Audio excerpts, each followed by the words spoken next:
Hello everyone, আমি কবিতা। আমার চ্যানেলে আপনাদের সকলকে স্বাগত জানাই। আজকে আমি বানাবো মোচা ঘন্ট বা মোচা চিংড়ি। তো তার জন্য আগে মোচাটা ইম্পর্টেন্ট। চলে গেলাম কলা বাগানে মোচা আনার জন্য। তো আমি আমার ননদ মিলে গেছিলাম মোচা আনতে।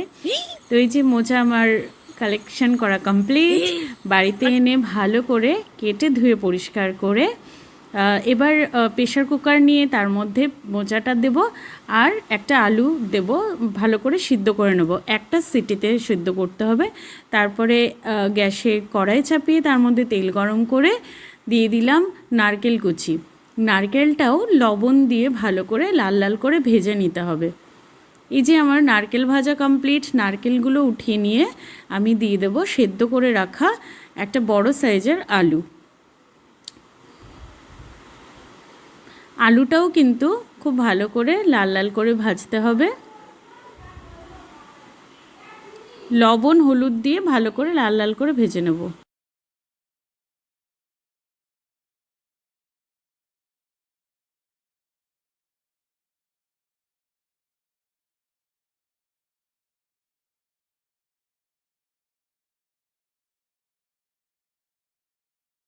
তো আলু ভাজা হয়ে গেছে। আলুগুলো তুলে নিয়ে সেই একই তেলে আমি এখানে একটা শুকনো লঙ্কা ফাটিয়ে দিয়ে দিলাম আর দিলাম সামান্য গোটা জিরে। ভালো করে ফোড়নটা নাড়িয়ে চাড়িয়ে ভেজে নেব। ভাজা হয়ে গেলে একটা ফোড়ন থেকে যখন মিষ্টি গন্ধ বেরোবে, এখানে দিয়ে দেব আদা আর কাঁচা লঙ্কা বাটা 2 চামচ মতো দেব। মশলাটা দিয়ে এবার ভালো করে তেলের সাথে কষিয়ে নেব।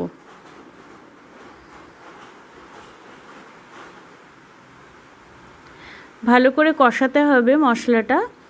এই যে এই সেদ্ধ করে রাখা মোচাটা আমি বার করে রেখেছি। এবার দিয়ে দিলাম কিছু গুঁড়ো মশলা। এর মধ্যে রয়েছে 1 চামচ ধনে, 1 চামচ জিরে গুঁড়ো আর 1 চামচ শুকনো লঙ্কার গুঁড়ো।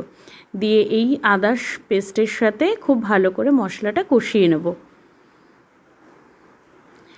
একদম লো ফ্লেমে কষাবেন। কষাতে কষাতে দেখবেন যে মশলা থেকে তেলটা রিলিজ হয়ে গেছে। তখন আমি দিয়ে দেব এর মধ্যে ভেজে রাখা নারকেল কুচি আর আলু। এগুলো দিয়ে আবার ভালো করে এই আলুটাকে মশলার সাথে কষিয়ে নেব।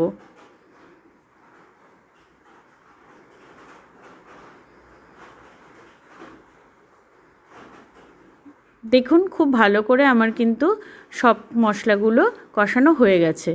তো এই পর্যায়ে আমি এখানে দিয়ে দেবো সেদ্ধ করে রাখা মোচা। দিয়ে আমি খুব ভালো করে এবার সব মশলার সাথে মোচাটাকেও কষিয়ে নেব। এই প্রসেস এখন আমি মোচাটার মধ্যে চিংড়ি মাছটাও অ্যাড করে দেবো। আমি কিন্তু চিংড়ি মাছ ভেজে এর মধ্যে অ্যাড করি না, কাঁচাটাই দিয়ে দিই। আপনি একবার এই প্রসেসে রান্না করবেন, দেখবেন খুবই সুন্দর রেজাল্ট আসবে। তো এইবার আমি একদম ডিমে আছে এগুলো খুব ভালো করে কষাতে থাকবো। এই প্রসেসটা একটু লেন্দি হলেও যে মোচার ঘন্টটা যে তৈরি হয় এই একদম স্লোতে করে করে ভাজতে ভাজতে, এখানে একটু জল ইউজ করবেন না। এরকম মাখা মাখা অবস্থায় এটা কিন্তু থাকবে। খুব ভালো কিন্তু খেতে হয়, ভীষণ টেস্টি হয়। তো এই দেখুন আমার কিন্তু কষানো কমপ্লিট। এবার আমি দিয়ে দিলাম 1 চামচ চিনি। দিয়ে আবার খুব ভালো করে ঢেকে ঢাকা চাপা দিয়ে বারবার করে নাড়িয়ে চাড়িয়ে নেব। 1 চামচ দিয়ে দিলাম ঘি আর একটু দিয়ে দেবো গরম মশলা। দিয়ে দেখুন খুব ভালো করে কিন্তু আমার মোচাটা রান্না কমপ্লিট হয়ে গেছে। তো আমার রান্নাগুলো যদি ভালো লেগে থাকে লাইক কমেন্ট সাবস্ক্রাইব করবেন, সাথে থাকবেন, ভালো থাকবেন, সুস্থ থাকবেন।